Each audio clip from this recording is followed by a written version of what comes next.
Sir, सबसे पहले हम लोग जिस तरह से आरजेडी के एमएलसी टिकट को लेकर पार्टी में जिस तरह से इंटरनल टेंशन खुलकर सामने आई, एक रोते हुए वीडियो वायरल हुआ जिसमें टिकट नहीं मिलने से नाराज शिवेंद्र चंद्र राम ने इस्तीफा दे दिया। उसके बाद कई तरह के सवाल खड़े होने लगे। तेजस्वी यादव, बड़ा सवाल यही है कि तेजस्वी यादव ने उन पर नहीं बल्कि सुनील सिंह पर ट्रस्ट क्यों किया है। और पॉलिटिकल सर्कल में चर्चा है कि एमएलसी इलेक्शन में जिस तरह से क्रॉस वोटिंग और पॉलिटिकल मैनेजमेंट सबसे बड़ा फैक्टर रहता है, ऐसे में आरजेडी को ऐसा कैंडिडेट चाहिए था जो नंबर नेटवर्किंग और ग्राउंड लेवल मैनेजमेंट में स्ट्रांग हो।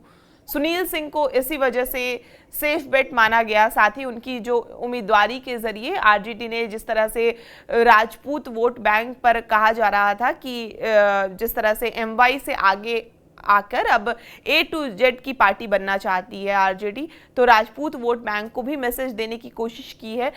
लेकिन शिवेंद्र राम की नाराजगी ने दलित रिप्रेजेंटेशन के मुद्दे को फिर से एक बार चर्चा में ला दिया है। जी, शिवचंद्र राम 90 के दशक से ही लालू यादव के साथ रहे हैं।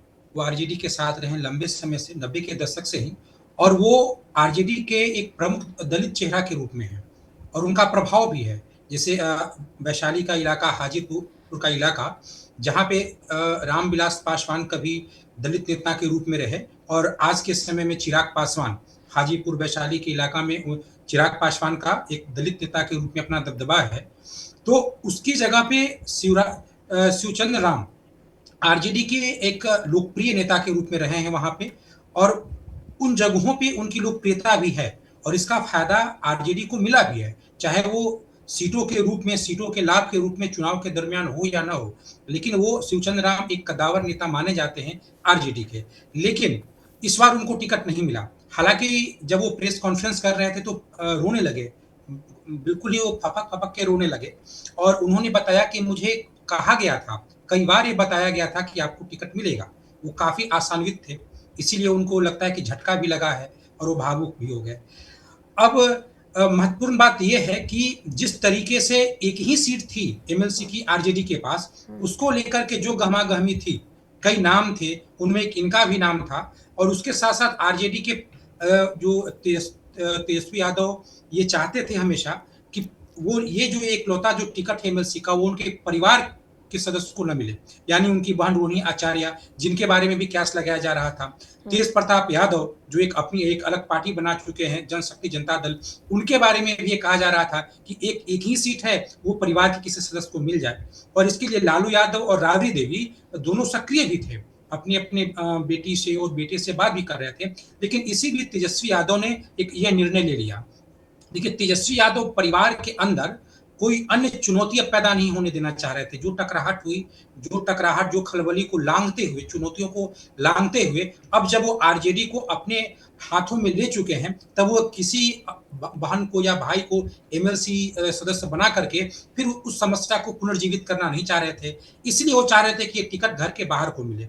और ये इसमें सच्चाई भी है कि तेजस्वी यादव ने शिवचंद्र राम के नाम पर समीक्षा भी की थी कि अंततः तो पार्टी को एमवाई से आगे बढ़ना है, और एमवाई से अगर आप आगे बढ़ते हैं तो अति पिछड़ी जाति है, और उसके साथ साथ दलित जाति है। दलित जाति के लिए ही तो आरजेडी को कांग्रेस पे निर्भर रहना पड़ता है।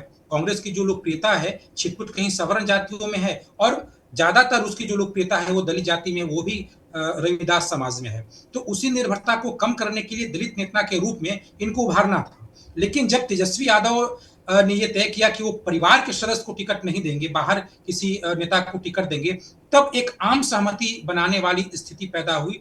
वो एक ऐसा नेता हो जो केवल तेजस्वी यादव के ही पसंद का नहीं हो, बल्कि उनके माता पिता के भी पसंद का हो। उसमें सुनील सिंह का नाम आ गया। हालांकि सुनील सिंह भी आरजेडी के कद्दावर नेता हैं, पहले भी एमएलसी में रह चुके हैं, सदन के भीतर और बाहर वो जहां भी रहते हैं नीतीश कुमार पे या एनडीए पे बिल्कुल ही हमलावर रहे हैं, और पार्टी के संगठन की दृष्टि से और फाइनेंस की दृष्टि से भी वो आरजेडी को मजबूत करते रहे हैं। और अगर आप देखेंगे कि कम से कम लालू यादव और राबड़ी देवी, खासकर राबड़ी देवी और की विश्वसनीयता भी वो जीत चुके हैं। वो ऐसे ही मुंह बोले भाई नहीं उनको कहा जाता है, बल्कि आर्थिक जो आधार है उनका, अगर आर्थिक मामलों में भी राबड़ी देवी और लालू यादव के सबसे पसंदीदा चेहरे में से एक माने जाते हैं और पार्टी के संगठन को भी मजबूत करते हैं। अगर कहीं-कहीं पार्टी आर्थिक संकट के दौर से गुजरता है, तो उसको बाहर निकालने के लिए भी सुनील सिंह आगे आते हैं, वो अपना समीकरण जुटाते हैं। अ, तो इस तरीके से उनकी एक महत्ता तो है ही और अपनी सीट के लिए वो नीतीश कुमार के खिलाफ सुप्रीम कोर्ट तक की लड़ाई लड़ चुके हैं, तो वो इस सीट के दावेदार हैं। लेकिन ये बात बिल्कुल सत्य है कि सुचंद्र राम के नाम पर तेजस्वी यादव ने विचार किया था, वो चाहते थे कि इनको मिले, लेकिन परिवार के अंदर उनके नाम की सहमति नहीं बन पाई। परिवार के अंदर राबड़ी देवी, खासकर लालू यादव से भी अधिक राबड़ी देवी ये चाहते थे कि अगर तेज प्रताप यादव नहीं गए, रोहिणी आचार्य नहीं गए, तो फिर शिवचंद्र राम या कोई अन्य व्यक्ति न जाए, सुनील सिंह ही जाए और उनके पसंद के कारण ही सुनील सिंह को भेजा गया है। अब देखने वाली बात यह है कि अ, एक सीट के बाद अब आने वाले समय में तो कुछ उस तरीके का चुनाव नहीं है जहां पे तेजस्वी यादव अपने पार्टी के कुछ नेताओं को सेट कर पाए।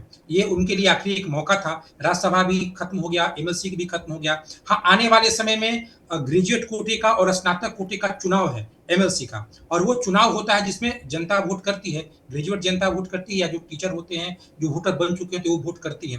तो वो इसी साल के अंत में 8 सीटों पे इलेक्शन होने वाला है, उनमें वो किन-किन को देते हैं। हालाँकि ये सबसे सुरक्षित सीट था। यहाँ पार्टी जिसको टिकट देती है, उसकी जीत मानी जाती है। आने वाला जो 8 सीटों पे चुनाव है, उस पे संघर्ष होना होता है। तो इन सीटों को लेकर के लोग ज़्यादा खुश भी होते हैं। अब ऐसे में शिवरंजन चन्नाम ने जो अपना त्यागपत्र दे दिया, त्यागपत्र देने के बाद हालाँकि वो बोले कि मैं पार्टी के प्राथमिक सदस्यता से इस्तीफा नहीं दे रहा हूँ, पार्टी में मैं हूँ, लेकिन अब पार्टी के संगठन में या कोई दायित्व मैं अब निर्वहन करने की भूमिका में नहीं रहूँगा। हालाँकि आरजेडी ने उनके इस्तीफा को नामंजूर भी कर दिया है, तो वो पुराने रहे हैं, वो 90 के दशक से रहे हैं। अगर वो बागी हो जाएँ, वो आरजेडी छोड़ दें, तो खासकर जो वैशाली का इलाका है, हाजीपुर का इलाका है, उसमें आरजेडी को झटका लगेगा। जिस तरीके से रितु जायसवाल के जाने के बाद शिवहर का जो गैप हुआ है वैश्य समाज में, वो आरजेडी के लिए भरना मुश्किल है, वैसे ही यहाँ पे हो जाएगा। हाजीपुर और वैशाली का जो इलाका है, उस गैप को भरना आरजेडी के लिए बहुत ही मुश्किल हो जाएगा। तो ऐसे में आरजेडी उनके मान मलवन में भी जुटी है। आरजेडी के प्रवक्ता शक्ति यादव का भी बयान आया है, तो उनके बयान में जितनी ठंडक है, ऐसे लगता है कि वो मान मनोबल करके उनको पार्टी में बने रहने के लिए तैयार कर देंगे। बिल्कुल।